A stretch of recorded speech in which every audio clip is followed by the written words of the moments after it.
Bom dia e bom dia. Que a graça e a paz esteja sobre a sua vida. Bora para mais uma manhã devocional. Sejam todos bem-vindos a mais uma live, a mais uma manhã para aprendermos, mais uma manhã para podermos desfrutarmos daquilo que o Senhor ele já tem liberado para a nossa vida. Segundou. Todo mundo animado? Passaram bem o final de semana? Conte para mim. Como vocês estão? Bom dia, Lila. Bom dia, Lídia, Dani. Bom dia, Luciano, Cris. Deus abençoe a vida de vocês. Carol. Coisa boa é ter vocês por aqui. Que alegria. Mais um dia se iniciando com alegria. Cheio da graça, da bondade de Deus. Sabemos que as misericórdias do Senhor se renovaram sobre a nossa vida nessa manhã. E por esse motivo nós não fomos consumidos. Temos muito motivo para poder agradecer. Não é verdade? E não tem coisa melhor, né, gente, de começar o dia na presença de Deus. Não tem coisa melhor. Foi bênção demais, maravilhoso. Glória a Deus, Lila. Fico feliz. Fico feliz, viu? Bom dia, bom dia, bom dia para você que está chegando agora. Bom dia, Maíra. Bom dia, Débora. Que a graça e a paz do nosso Senhor esteja sobre a vida de cada um de vocês, né? Que essa shalom de Deus possa direcionar a nossa semana. Quando nós declaramos a shalom de Deus, nós dizemos uma paz. É uma paz que excede entendimento, uma paz que excede circunstância, uma paz que vai muito além. E esse é um presente de Jesus. Ele vai falar assim, antes dele subir, ele vai dizer: olha, eu vos dou um presente, a minha paz. A minha paz vos dou. Então, esse presente a gente recebeu de Jesus. Então, desfruta desse presente. Não sei como você acordou, não sei como a sua casa está, mas nós temos muitos motivos de agradecer ao Senhor. E um desses motivos é a paz que Ele nos deu como presente. Viu? Bora! Bora, bora, bora. Que eu esfregue a mão assim, ó. Bate a mão assim, esfrega. Que assim você manda um comando pro cérebro dizendo, ó, tem coisa boa chegando. Tem algo acontecendo. Isso. Se você pode, fecha seus olhos aí onde você está. Enquanto a nossa turma vai chegando, nós vamos orar e agradecer ao Senhor. Amém? Como foi a sensação de contar e separar os macarrão coloridos? Foi sensação de paz. Quando eu vi os stories da Larissa, porque foi da Larissa, né? Ela tinha postado que as miçanguinhas dela tinha estourado o pacote, misturou tudo. Na hora que eu vi aqueles stories, eu falei, nossa, eu preciso separar isso. Dentro de mim tinha algo falando assim, nossa, isso vai trazer uma paz. E aí eu sentei e eu ficava assim, ó. E pra mim foi maravilhoso. A minha mente ficou, ó, tranquila. E aí depois eu descobri que é de fato uma atividade para quem tem TDAH e dorme melhor. Se a gente faz isso toda noite antes de dormir, você consegue organizar os pensamentos, os estudos, tudo que você adquiriu ao longo do dia, e aí a absorção do seu aprendizado é melhor, acredita? Pois é, foi desse jeito, Luciana, foi sensacional.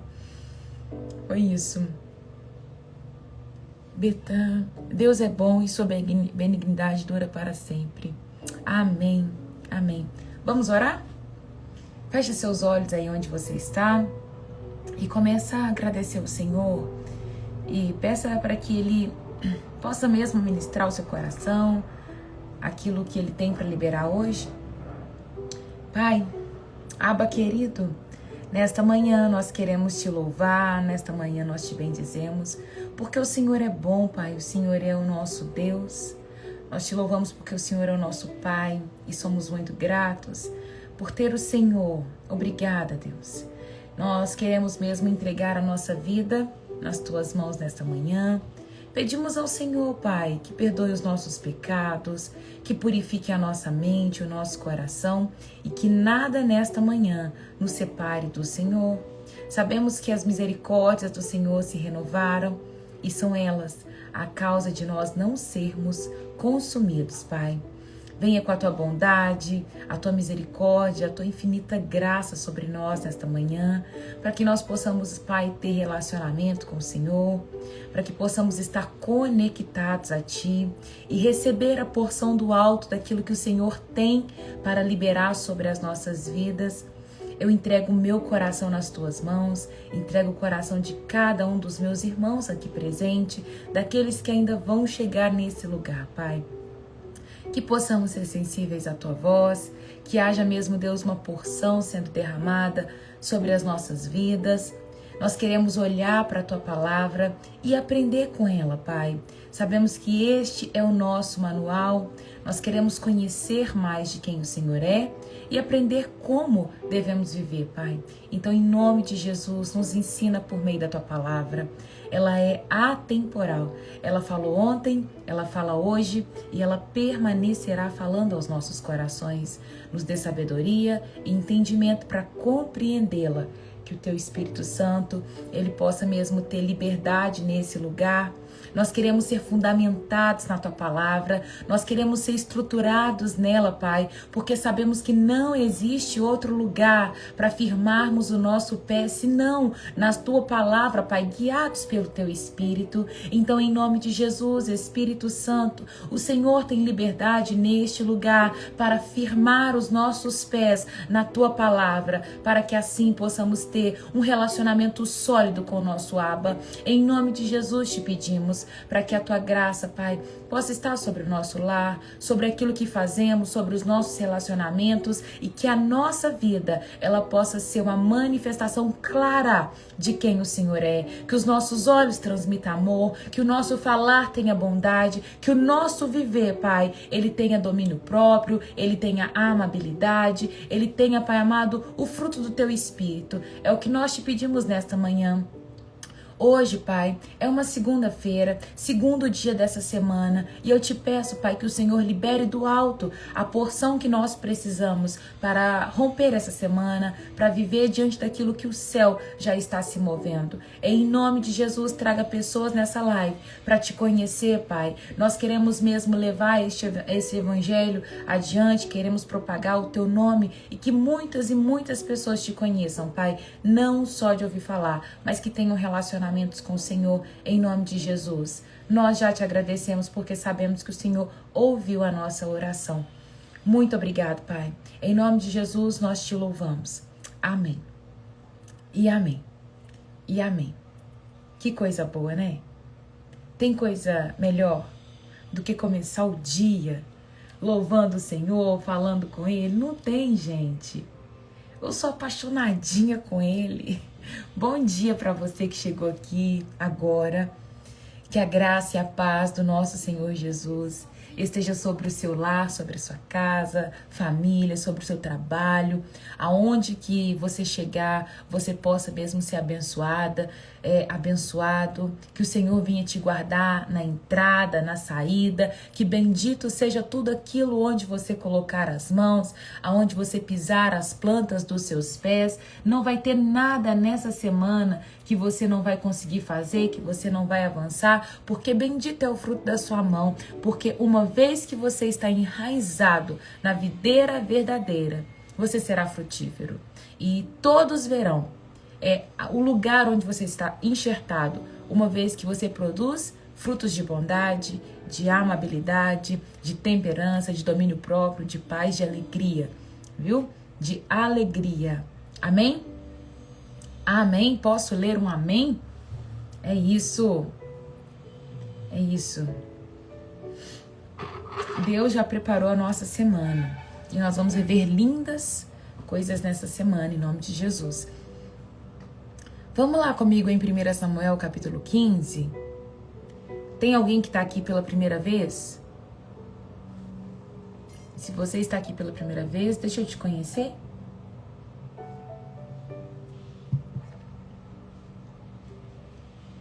Nós vamos dar sequência à leitura de 1 Samuel.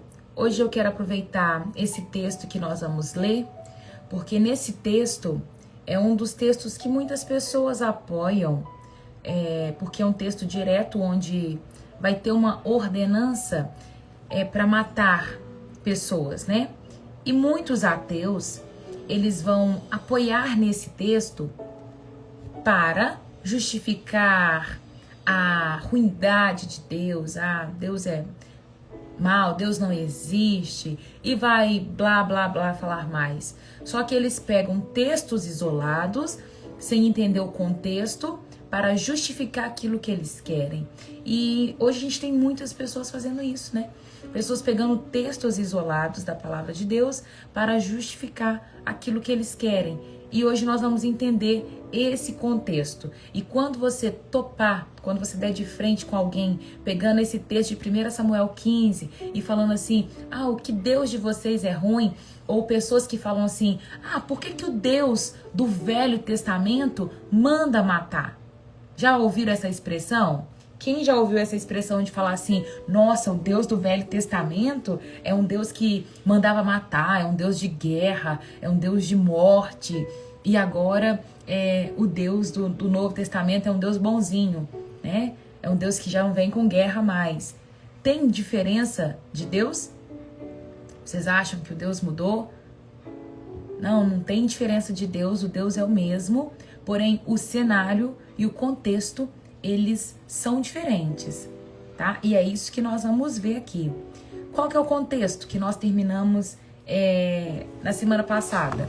Sexta-feira nós finalizamos o capítulo 14, e o capítulo 14, ele vai falar sobre a vitória de Jonatas sobre os filisteus.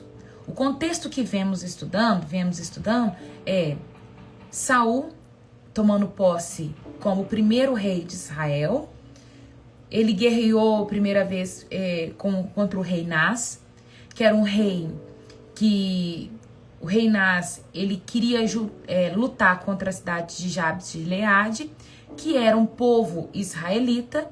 E o povo de Jabes de Gileade, ele tinha falado o seguinte, eu vou arrancar os olhos direito de todo esse povo, dos homens daqui. Aí o povo de Jabes de Gileade conta para todo Israel o que o rei Nas fala. Aí Saul vem, propaga o que está sendo falado e convoca o exército de Israel para lutar contra o rei Nas. Essa é a primeira vitória de Saul, o rei de Israel.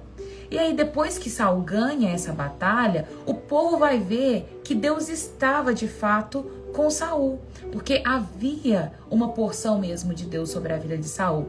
Então ali eles veem que Saul era um guerreiro, que era um valente, e ali as batalhas começam e Saul ele vai guerrear. Só que eu já falei isso aqui, vou repetir, né, que Saul ele tá sendo um rei que se apoia muito na força dos seus braços. Ele confia em Deus em alguns momentos, mas ele entende que o homem tem que ser guerreiro, o homem tem que ser forte. É tanto que a gente termina o capítulo 14 vendo que Saul não podia ver um jovem forte, que ele já convocava aquele jovem para o seu exército. Ou seja, se fosse franzino, ele não ia convocar. Se o jovem fosse fraquinho, ele não iria convocar, porque ele estava apoiado na força dos braços.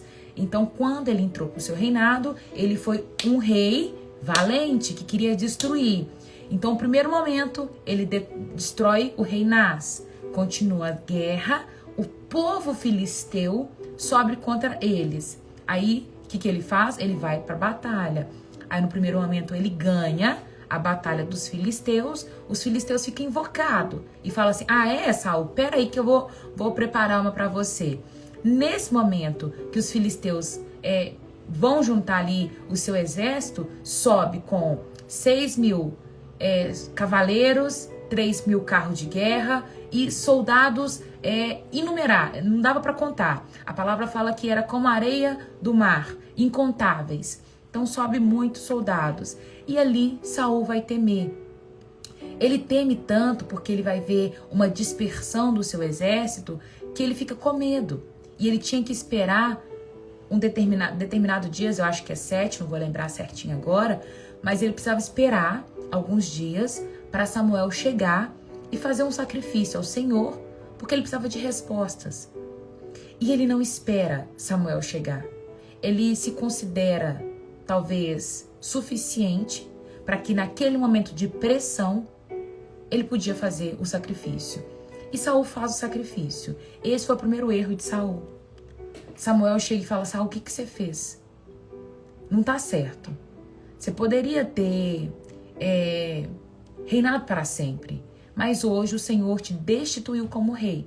Deus não vai permitir que a sua família, a sua geração permaneça no trono, porque hoje ele levantou um homem segundo o coração dele, porque o seu coração se corrompeu. Você se colocou num lugar de independência, né? Tipo, eu sou suficiente, não preciso de um sacerdote para oferecer sacrifício.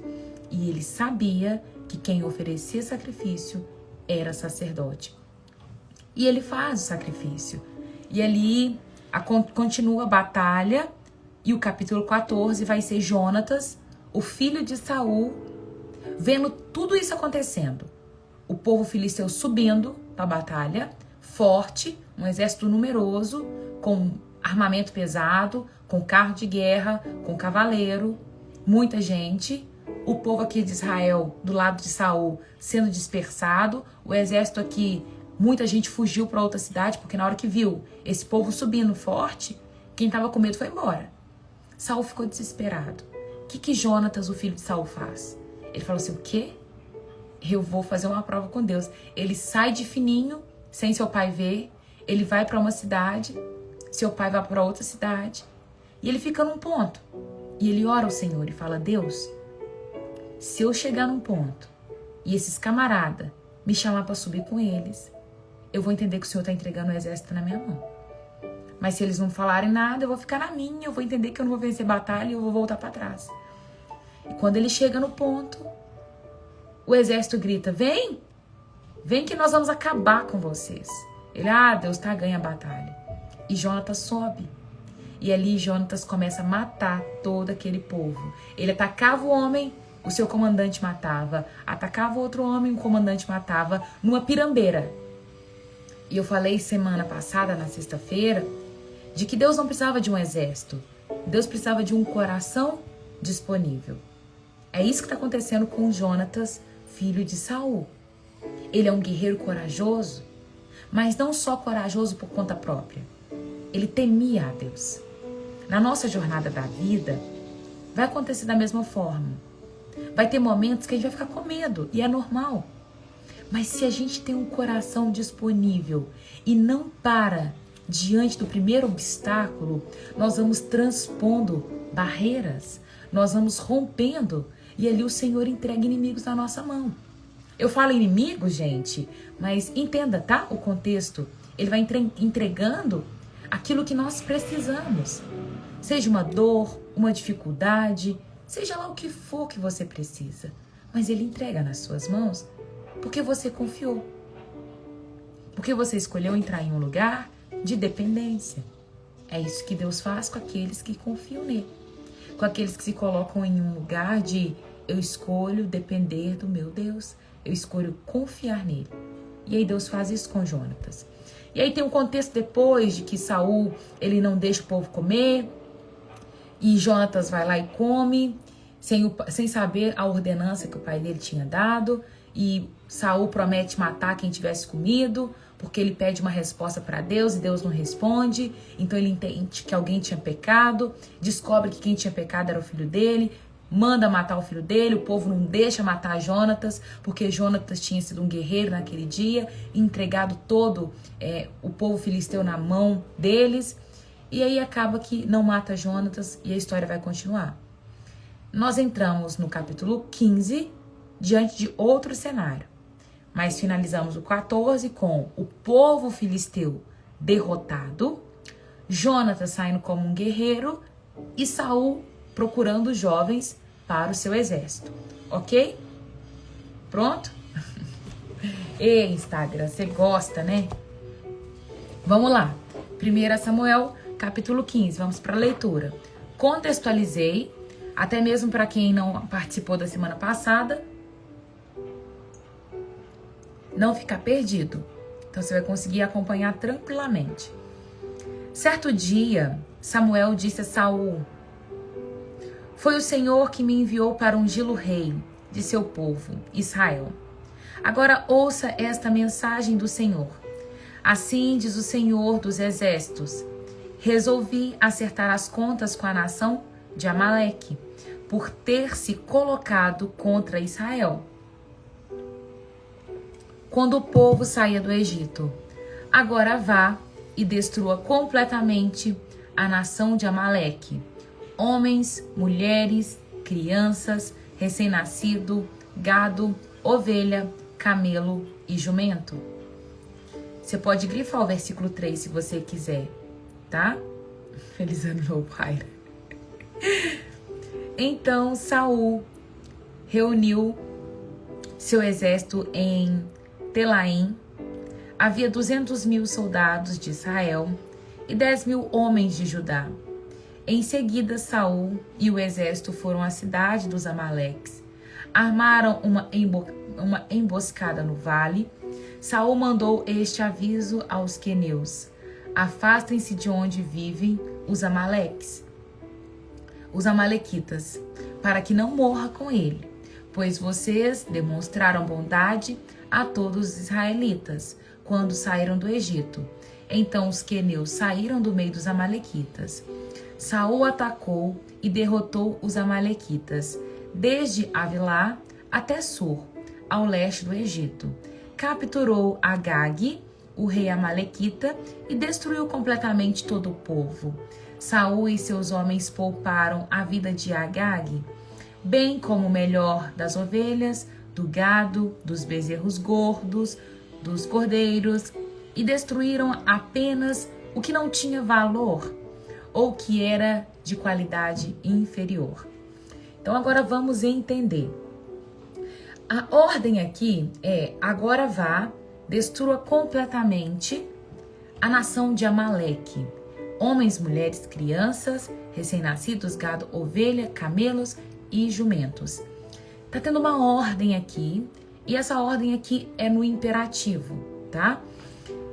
Quando a gente traz a ordem no imperativo para nós, brasileiros, a ordem no imperativo ela vai expressar um desejo. Por exemplo, que você seja abençoado, que você tenha uma vida próspera. Eu desejo que você seja feliz em todos os seus feitos, em todos os seus caminhos. Esse é o meu imperativo, né? O imperativo ele vai expressar desejo, a minha vontade. Ou talvez uma ordem clara, por exemplo, pegue esta caixa, tá? É uma ordem no imperativo. Esse é o imperativo para nós. Só que o imperativo no hebraico, ele vai um pouquinho vai um pouquinho diferente, tá? No hebraico, ele vai dizer vá e destrua, como se fosse uma ordem. Mas nesse ponto aqui, tá como uma permissividade, que pra gente soa diferente. Aqui a gente lê como imperativo, mas não é imperativo aqui. Deus não está dando uma ordem para Saul. Lemos como imperativo, mas no hebraico vai ser dessa forma. Vou explicar para vocês. Quando a gente tá com uma garganta doendo e a mãe diz o seguinte: olha, não toma o sorvete porque a sua garganta está doendo. Aí você vai insistir: eu quero tomar sorvete sim. Eu quero tomar sorvete. Você fica: eu quero tomar o sorvete. Aí tem aquele momento que a mãe pega e fala assim: então vai e toma o sorvete. Não tem esse momento? Então vai lá e toma o sorvete. Você não quer tomar? Então toma. Sabe? Esse imperativo de vai lá e toma o sorvete não quer dizer que a mãe está dizendo para você tomar o sorvete porque ela está apoiando o seu ato. Ela está dizendo: tudo bem, pode tomar. Eu já disse que eu não queria, Mas se você quer tomar, tome. Entenderam o que está acontecendo aqui? O que Deus está falando para Saul é: Saul, isso era para ter sido feito lá atrás. Não aconteceu, mas tudo bem, eu te permito. Vá, então, e mate eles. Eu sei o que está acontecendo. Deus está permitindo, mas Deus já sabia do coração de Saul que ele iria poupar o rei, que ele iria poupar o melhor do gado, o melhor das ovelhas, porque Saul está com um interesse político. Ele está com um interesse econômico. Uma das causas da queda de Saul é o fato dele ter se perdido no meio do poder. Vai ter frases que vai dizer: quer conhecer uma pessoa? Dê poder para ela, dê dinheiro para ela e você vai conhecer quem ela é. Então, o que está acontecendo aqui, é essa ordem de vá e destrua os amalequitas, mas no hebraico é uma permissividade, é uma autorização permissiva. Tipo, ok, você quer? Então vá, tá? Se você quer mesmo pegar os bens dele, tudo bem. Vamos entender aqui algumas coisas que faz parte do contexto. Deus está dando essa ordem, né, que é uma ordem permissiva, e a gente vai ver aqui um genocídio, né, acabando com todo um povo, uma raça. Mas quando a gente entra aqui, a gente vai primeiro saber quem que eram esses amalequitas. Lá em Gênesis 36, do 12 ao 16, a gente vai ver que os amalequitas, eles eram descendentes de Esaú. Era um povo nômade, brutal, que atacava o povo de Deus de forma traiçoeira no deserto. Então, os amalequitas sempre atacou o povo de Deus no deserto de forma brutal e traiçoeira. Quando chega em Êxodo 17, do 8 ao 16, se vocês quiserem anotar, pode, e depois vocês podem ler também com calma, foi o primeiro confronto que teve contra os amalequitas. Moisés, Arão e Hur, eles estavam no monte e ali eles vencem uma batalha.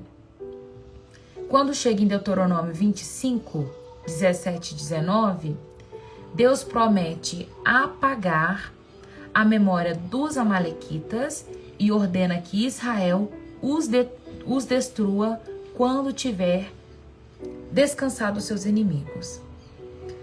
Era um povo ruim, era um povo que o tempo todo atormentava Israel. Eles atacavam Israel o tempo todo, e quando chega em Deuteronômio, Deus fala assim: eu vou apagar a memória dos amalequitas. Por quê? Porque era um povo desobediente, era um povo que não honrava a Deus, um povo que estava totalmente distante dos caminhos de Deus e praticava tudo quanto o Senhor tinha falado que não era para praticar. Se a gente volta em Gênesis 36, em Êxodo 17, em Deuteronômio 25, nós vamos ver como eles viviam e o tanto que eles se afastaram de Deus. Embora era um povo que era para ser de Deus. Era um povo que conhecia as leis de Deus, era um povo que era para ser, né? Era para ser um povo abençoado. E não vai ser por quê? Porque eles desobedecem. E Deus vai dar uma ordem clara, né? Aqueles que obedecem, vão viver bênção. Aqueles que desobedecem vão viver maldição. Quando ele vai falar assim: vocês vão chegar na terra prometida, chegando lá, destruam os amalequitas. É para acabar com esse povo. Só que quando eles chegam na terra prometida, eles deixam o povo ficar. O povo vai ficar e eles não vão se preocupar com os amalequitas ficando na terra. Ninguém está destruindo eles na terra. Só que quando a gente vai entender, Deus falando assim, no versículo 3, agora eu quero que vocês destruam, né, essa ordem permissiva. Destruam todos os amalequitas, homens, mulheres, crianças, recém-nascidos, gado, tudo. Quando a gente olha para isso, Isso é uma hipérbole militar, tá? É uma ordem de exagero. Isso é visto em linguagens de guerra. Quando vai falar de guerra, é como se dissesse assim: e todo mundo veio para a minha festa. Todo mundo veio para a sua festa? Não, e estava todo mundo na minha festa de aniversário. Estava todo mundo na sua festa? Não estava todo mundo na sua festa. Quando a mãe diz para um filho assim: menina, eu vou acabar com a sua raça quando eu chegar em casa. É uma linguagem de exagero. Ela não vai acabar com a raça daquela criança, sabe? E nós vamos ver. Quando Deus fala para acabar, tipo assim, mata isso, é uma linguagem de exagero. Não vai matar crianças, nem recém-nascido, nem mulheres. É só uma guerra que está acontecendo, mas quando coloca dessa forma, é exagerado para dizer o tamanho do estrago que vai causar.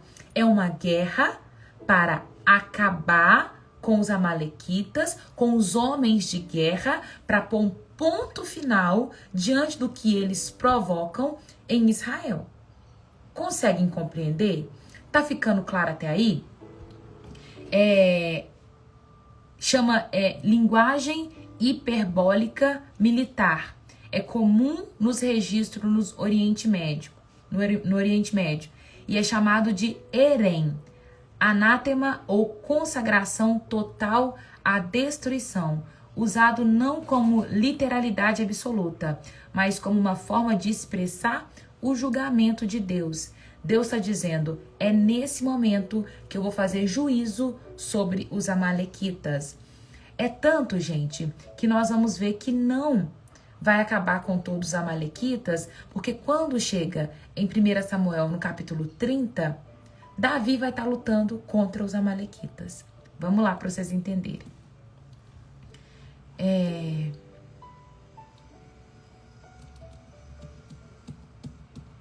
eu pegar aqui. 1 Samuel 30, Davi luta contra os amalequitas novamente e eles saqueiam Ziclag.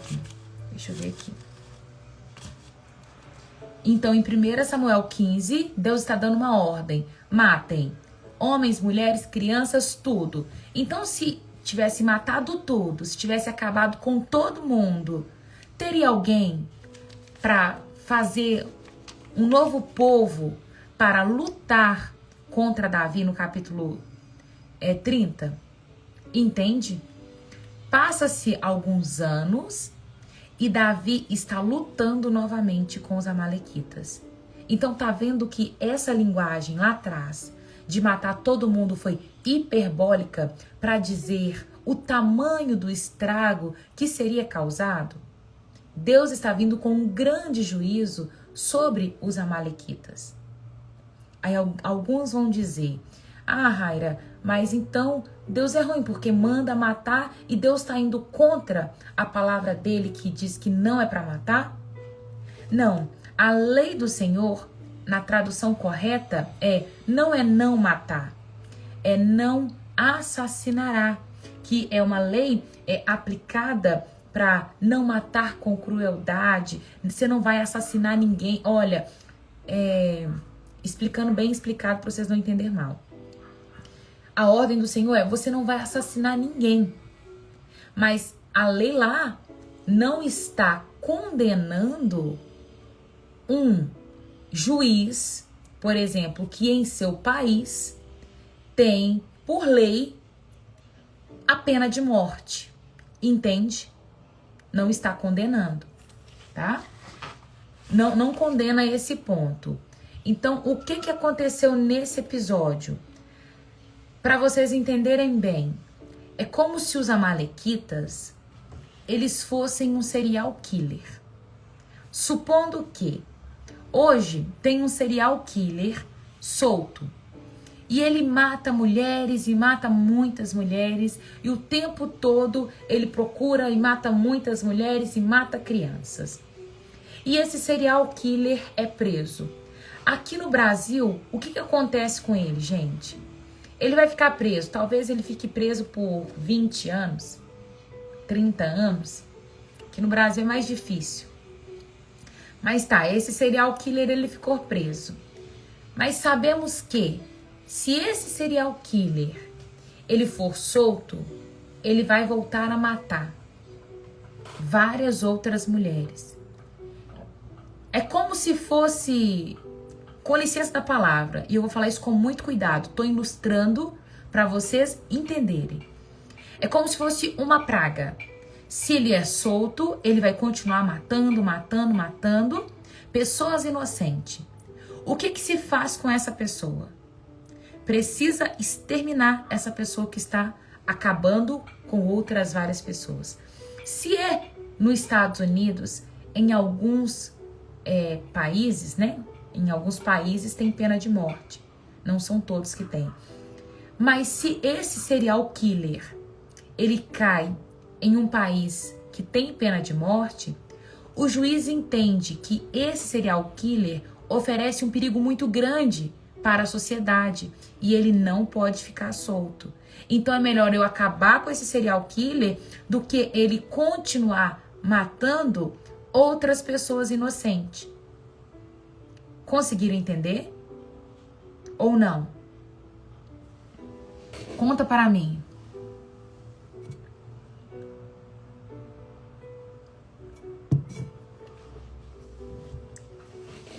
Para eu prosseguir. O que está acontecendo agora com os amalequitas? Os amalequitas seria como serial killer. Os amalequitas, eles não gostavam de Israel. Eles vinham destruindo Israel ano após ano. E eles não podiam vir ver Israel, que eles queriam matar os israelitas. E os israelitas eram um povo exclusivo de Deus. E Deus está falando com eles assim: gente, acaba com os amalequitas ou eles vão matar vocês. Acaba com os amalequitas porque a maldade está no coração deles. Eles são como serial killer. Se vocês não acabar com eles, eles vão matar vocês. Vou colocar. Então, quando é difícil você falar que vai matar uma pessoa. Pra mim, gente, na minha cabeça, explicando isso, dói meu coração. Porque eu sou uma pessoa que eu não sou a favor da pena de morte. Eu acho sempre que tem uma chance pra todo mundo. Eu sou a pessoa que eu falo assim, ai meu Deus, eu acho que sempre dá pra recomeçar. Sabe? Pra mim sempre dá pra recomeçar se a pessoa conhecer Jesus. Mas, vamos colocar que se fosse uma ameaça à nossa casa. Se fosse alguém que ameaçasse o nosso povo. Supondo que tem alguém querendo acabar com a sua família. E a pessoa disse, eu vou acabar com toda a família Carvalho, que é a família da Lila. E a pessoa destinou e vai falar assim, eu vou acabar com toda a família da Lila. Eu não vou parar enquanto eu não ver todo mundo morto. O que você faria, Lila? Não daria um jeito de prender essa pessoa? Não daria um jeito de parar essa pessoa? Se falasse, eu vou acabar com toda a família Matos, que é a família da Renata, sabe? Eu vou acabar com toda essa família. O que você faria para poder parar? Daria-se um jeito de parar essa pessoa. Deus está falando assim, peraí, amalequitas, pode parar. Esse povo é meu. Israel, vai lá, mate os amalequitas. Mas não é matar os inocentes, porque crianças, mulheres, não tinha nada a ver com isso. É tanto que eles não vão matar as crianças, nem as mulheres, nada disso, tá? Então, o texto está falando que matou, né? Que vai lá, mate, e nananã, nananã. Crianças, mulheres, linguagem hiperbólica, porque não matou, tá bom? Eu vou colocar aqui pra vocês uma... Tá um pouco ruim pra ler, né? São placas, eu esqueci o nome dessas plaquinhas agora. Mas são placas históricas. E nessas placas, é tipo placas depois de um confronto grande. É como se fosse um troféu. Meu Deus, como vai chamar? Eu esqueci o nome. Não é Meretrá. Mas nessas plaquinhas, uma tá escrito o seguinte. Uma é do Egito e a outra é de Mersha. E tá escrito: Israel foi aniquilado e os seus filhos não mais existem.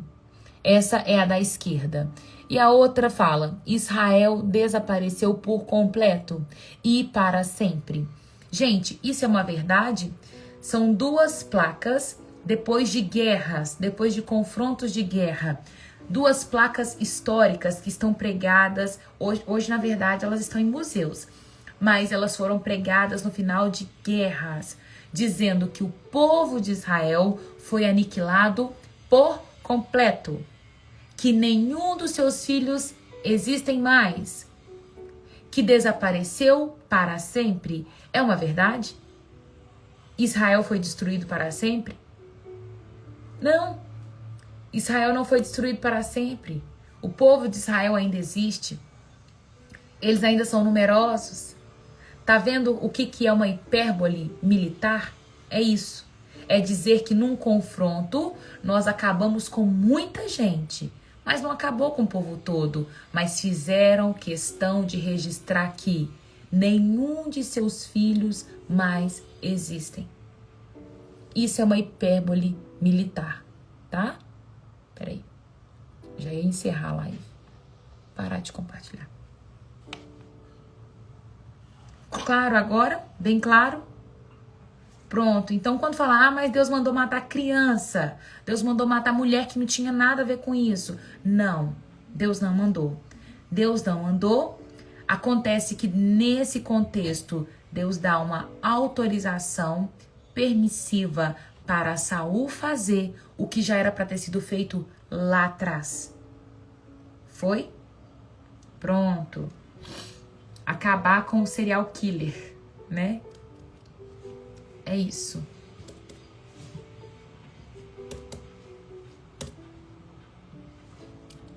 Depois eu vou formatar aqui o meu estudo, porque ainda tá meio assim desconjuntado. E aí eu coloco para vocês as referências, tá? E aí eu deixo as referências no grupo.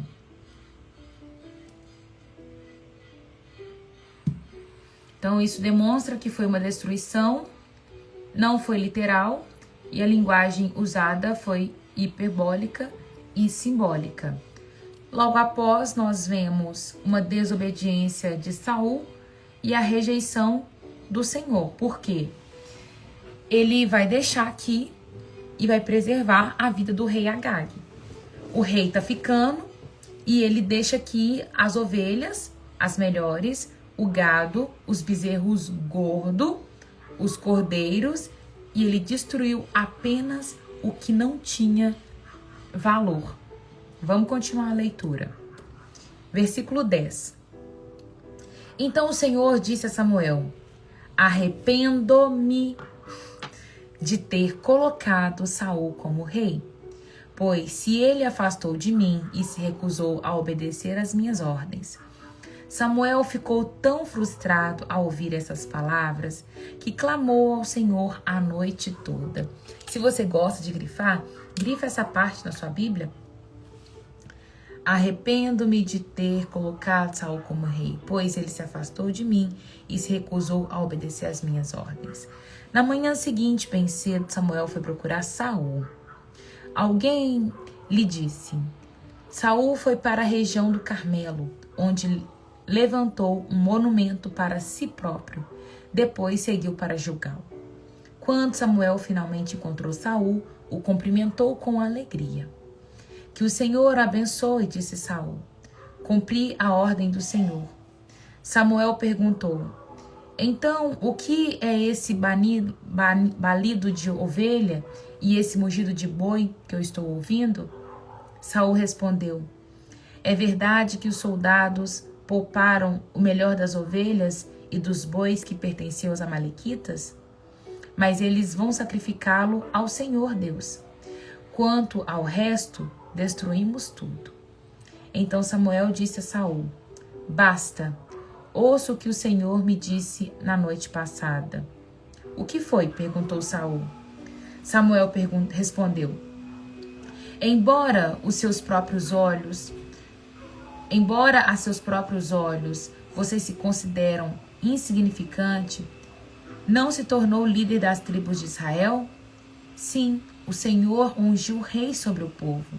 Então o Senhor o enviou numa missão e disse: vá e destrua completamente aqueles pecadores amalequitas. Lute contra eles até exterminá-los. Por que você não obedeceu à ordem do Senhor? Por que tomou apressadamente os despojos e fez o que era mal aos olhos do Senhor? Mas eu obedeci o Senhor, insistiu Saul. Cumpri a missão de que ele me encarregou. Trouxe o rei Agag, mas destruí todos os outros amalequitas. Então meus soldados trouxeram o melhor das ovelhas, dos bois, dos melhores dos despojos, a fim de sacrificá-los a Deus em Gilgal. E Samuel respondeu: o que agrada mais ao Senhor? Holocaustos e sacrifício ou obediência à voz dele? Ouça, a obediência é melhor do que o sacrifício, e a submissão é melhor do que a oferta das gorduras dos carneiros. A rebeldia é um pecado tão grave quanto a feitiçaria. Vou fazer uma pausa aqui, uma pausa muito importante. Saul, ele volta da guerra, e o fato dele ter trazido as coisas, ele vai dizer que é para entregar para o Senhor. Ele vai falar: olha, eu trouxe isso aqui para me poder oferecer de oferta para Deus. Mas era uma mentira, porque ele pegou porque era gordo, porque era bom, porque era vistoso aos olhos dele, ele queria mesmo, ele achava que podia pegar proveito. E tem vez que nós também fazemos isso. Nós tiramos proveito de algumas coisas e no fim mentimos para nós mesmos, porque Deus conhece a motivação exata do nosso coração. Hoje, talvez não vamos fazer como Saul. Não vamos subir para a batalha, não vamos trazer cordeiro, nem gado, nem ovelha, nem o rei de volta. Mas nós somos capazes de oferecer jejum e achar que estamos oferecendo jejum para Deus, quando, na verdade, nós estamos querendo algum benefício próprio. Por exemplo, estou precisando de uma casa, preciso de uma resposta urgente e essa resposta é crucial para mim viver e por isso eu vou fazer um jejum. Mas em momentos que a nossa vida está plena, a gente não oferece jejum para Deus. E Deus, ele vai conhecendo as motivações do nosso coração, que às vezes vai ficar só quando precisa, quando convém. E aí Deus vai falar: mas o que me agrada mais? Será que a obediência não seria muito melhor? Porque a obediência a Deus vai te levar num lugar de relacionamento tão claro quanto você oferecer jejum em momentos de problemas, em momentos onde está passando por sufoco. Se você tem uma vida de obediência e fidelidade a Deus, Ele vai falar com você constantemente. Quem tem vida de obediência e quem tem vida de fidelidade a Deus não oferece jejum somente em momentos de problemas, mas tem uma vida regular de jejum. Uma das coisas que eu ensino na mentoria é você oferecer para Deus jejuns regulares. Porque precisa, não porque você está precisando de uma resposta, mas porque faz parte das disciplinas espirituais uma vida de jejum. Porque isso faz com que o seu espírito esteja mais forte. Nós não fazemos como Saul mais, do mesmo jeitinho, mas em outras palavras, temos um coração assim também. Um coração que está visando somente o lucro daquilo que eu posso obter, sabe? Com os feitos, o que o Senhor me pede, eu vou ver os proveitos que eu posso tirar, né? E ele vai falar: a rebeldia é um pecado tão grave quanto feitiçaria. A gente pode achar que feitiçaria é um problema, né? Nossa, fulano é feiticeiro, fulano é bruxo. Isso é um problema. Não. A rebeldia é mais pesado do que feitiçaria. E sabe o que é rebeldia? É Deus te pedir algo e você não fazer. Ou fazer parcial. Pediu algo e você vai entregar metade. Deus pediu para acabar com todo mundo e você acaba com parte deles. Sabe, entregar metade para Deus. Isso é rebeldia. E Deus não agrada disso, tá? Rebeldia também é você ir contra, por exemplo, liderança da sua igreja. Então, se você está em rebeldia, em desobediência, para enquanto é tempo, porque é pior do que feitiçaria. Persistir no erro é tão grave quanto adorar ídolos. Assim como você rejeitou a ordem do Senhor, o Senhor rejeitou você como rei. Então Saul confessou: sim, pequei. Eu desobedeci a instrução do Senhor, pois eu tive medo do povo e fiz o que eles exigiram. Agora imploro que me perdoe o meu pecado e volte comigo para que eu possa adorar o Senhor. Samuel, porém, respondeu: não voltarei com você. Uma vez que você rejeitou a ordem do Senhor, ele rejeitou você como rei de Israel. Quando Samuel se virou para ir embora, Saul tentou detê-lo, segurando a barra de seu manto, que se rasgou. Então Samuel lhe disse: hoje o Senhor rasgou de você o reino de Israel e entregou a outro, alguém melhor que você. E é aquele que a glória de Israel não mente, nem arrepende, pois não é humano para se arrepender. Saul implorou novamente: sei que pequei, mas por favor, pelo menos honre-me diante das autoridades do meu povo, diante de Israel, ao voltar comigo para que eu possa adorar o Senhor, seu Deus. Por fim, Samuel concordou e voltou com ele, e Saul adorou o Senhor. Olha isso. Samuel está voltando com Saul só para ele não ficar envergonhado. E ele está dizendo: volta comigo, só para não ficar envergonhado diante do povo. Gente, olha que coração que é esse. Ele implorou ainda. Tá, tudo bem que ele ficou um pouco preocupado com o fato de ter pecado diante do Senhor. Mas ao invés de Saul ir se prostrar, se rasgar diante de Deus, sabe, dar um jeito de sei lá, de se redimir. Ele tá falando com Samuel: Samuel, volta comigo. Porque o que o povo vai falar? Como que eu vou ficar diante do povo se ele vê que você não voltou comigo? Por favor, volta comigo. E Deus é tão misericordioso que ainda permite Samuel voltar. Samuel volta e não deixa ele envergonhado. Deus é esse Deus que não envergonha ninguém. Essa é uma coisa que eu aprendi no início da minha conversão. Deus é um Deus que não envergonha ninguém. Ele não vai trazer vergonha para sua vida. E a gente está vendo isso acontecendo aqui com Saul. Mas ele não vai se redimir, não. Então Samuel disse: traga-me Agag, rei dos Amalequitas. Agag veio, cheio de esperança, pois pensou: com certeza a ira deles já passou, e eu fui poupado.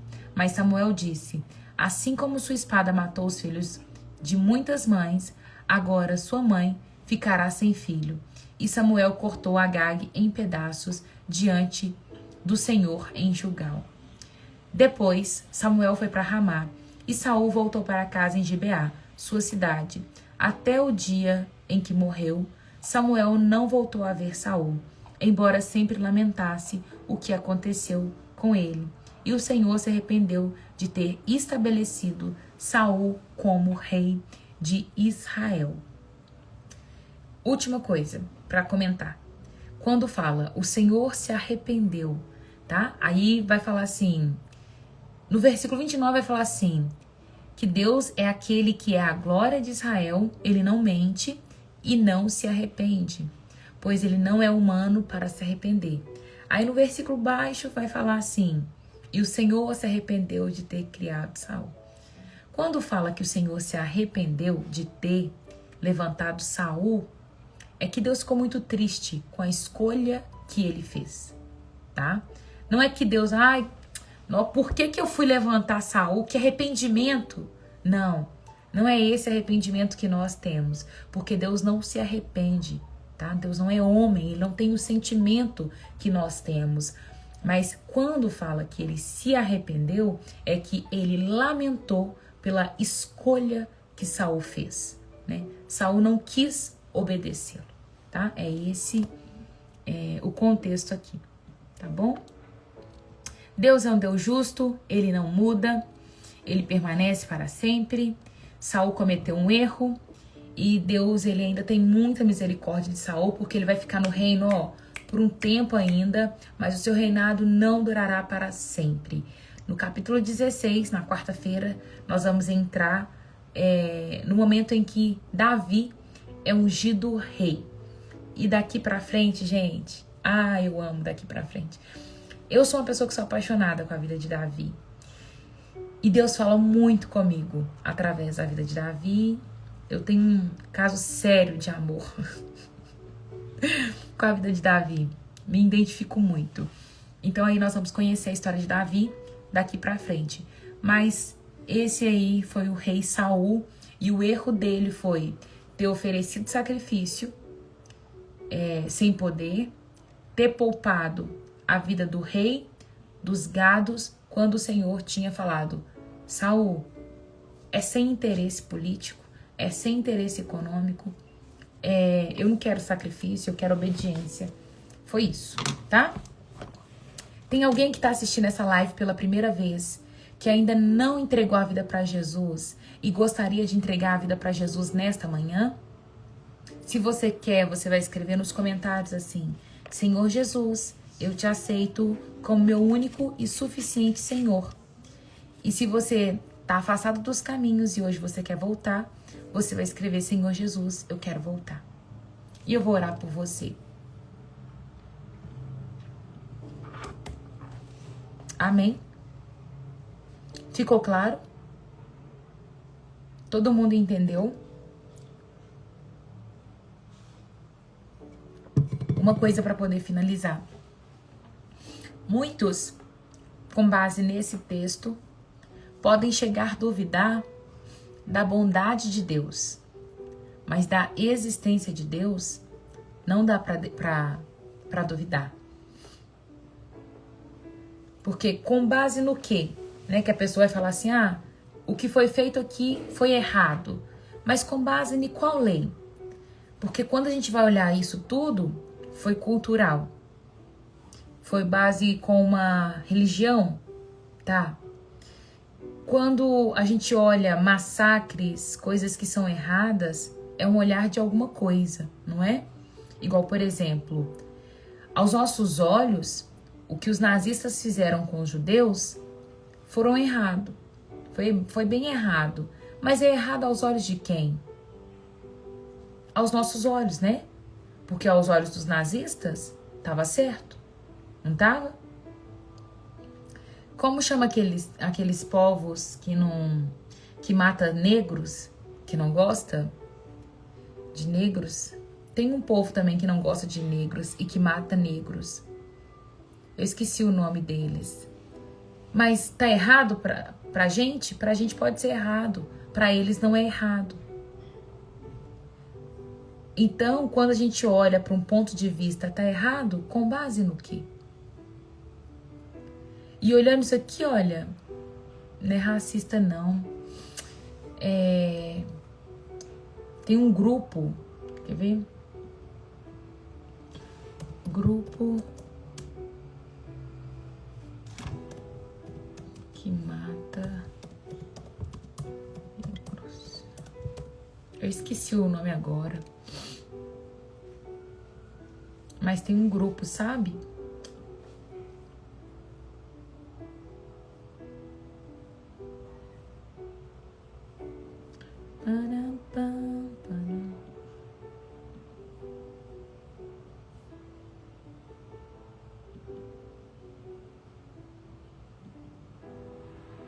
Não é radicais, tem um... Eu esqueci. Skinheads, eu acho que é skinheads, isso mesmo, skinheads. Esse povo mesmo, eles são extremistas e eles acabam com negros mesmo, eles não gostam. Então, quando a gente olha esses grupos, na cabeça deles, que são eles que criaram aquele movimento, tá correto. Aos nossos olhos, pode estar errado, mas na cabeça deles, tá certo. Com base no que o Senhor criou, Ele é quem criou. Isso aqui tá certo, é o de fazer, entende? É isso, as pessoas podem duvidar da bondade de Deus, mas da existência dele, não. Porque se você duvida da existência de Deus, com base no que você fala que matar é errado? Entende? Se quem deu lei foi Deus. Consegue acompanhar esse raciocínio?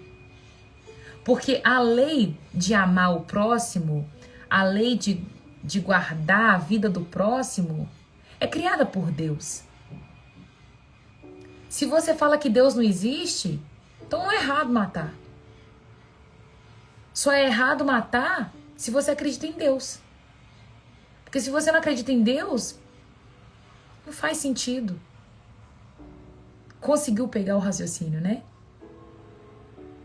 Então ele é o que faz a lei moral dentro desse contexto.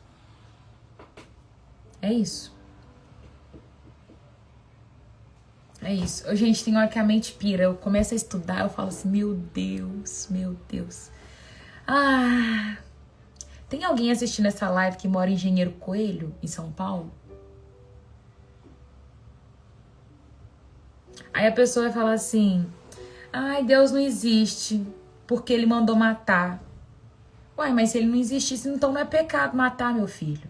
Ó, porque foi ele que colocou a regra. Ele é o dono do jogo. É desse jeito. Desse jeito.